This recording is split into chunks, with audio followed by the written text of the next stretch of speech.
High tunnels are production structures that are a hybrid between cold frames and greenhouses that are used to protect crops and extend the growing season.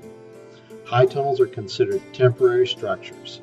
Typically, they are free of electricity and rely on passive solar energy to warm the interior. Crops are planted in most instances directly into the ground. High tunnels in Nebraska and the Midwest are capable of extending the growing season 1 to 2 months on either end of the production year. To increase productivity, crops should be chosen that are adapted to the season. During the cooler parts of the production year, cold crops and hardy salad crops adapted to cool temperatures would be planted. As the temperatures rise, crops will rotate into warmer season types such as tomatoes and cucumbers. Vegetable crops are not the only food crops grown in a high tunnel, although they are the most common. Small and tree fruit production is gaining more popularity. Strawberry and bramble crops, such as raspberries and blackberries, are fruit crops that can be adapted to high tunnel production. Midwest high tunnel strawberry producers are getting ready to harvest ripe berries sometime in the month of April, depending on specific varieties and individual growing conditions. These early, ripe, locally produced strawberries will bring a premium at the market. Since these food crops are grown in an environment that is free of wind, rain, and broad condition swings, the fruits and vegetables develop into very high-quality products. Flowers are also a crop that is gaining more popularity in high tunnel production. Flower production in high tunnels can fill a gap that is currently hard to fill in the floral industry. Most flowers are produced outside of the United States and are shipped potentially thousands of miles before they are sold. Not all flowers that florists are looking for ship well or are available through standard wholesale outlets. The high tunnel flower producer can fill this void. One of the first considerations to take into account when planning for a high tunnel is the location. Generally, north-south orientation is considered optimum, but if that is not practical for your location, then east-west orientation will work also. The main point is that there is no shade. The high tunnel should be exposed to full sunlight for as much time during the day as possible. The structure should also be built on flat or slightly sloped ground to facilitate water drainage out and away from the structure. Trees also need to be taken into account. Broken, wind-blown branches can do considerable damage to the plastic cover, potentially leading to the loss of the crop.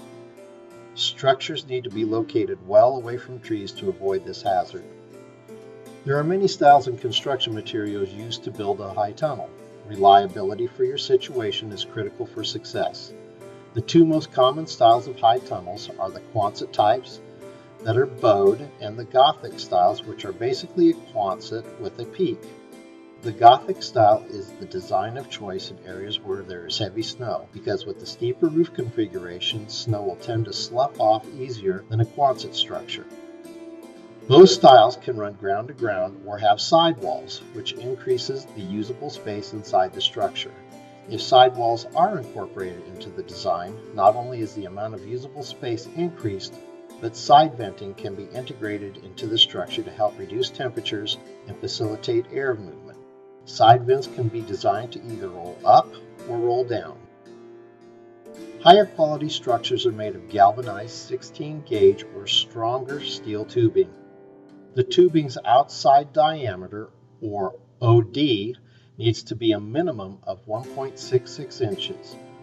1.90 outside diameter tubing is also available and is stronger than the 1.66.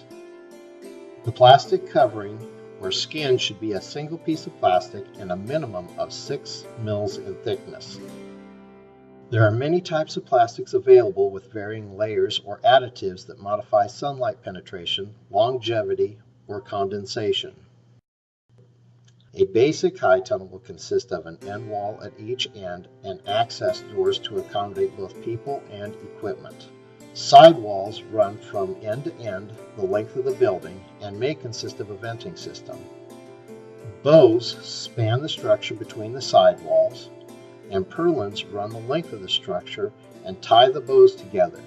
The more purlins running the length of the structure, the stronger the structure is. Baseboards at ground level run the length of the structure and are used to attach the outside covering. Hip boards are found where the bows intersect the side walls. The hip board again facilitates the attachment of the plastic roof covering. One of the latest developments in high tunnel production is the movable high tunnel concept. The high tunnel sidewalls are essentially attached to rails that facilitate the movement of the structure along a rail system. This allows for greater versatility, and early crops such as salad crops can be planted inside the structure.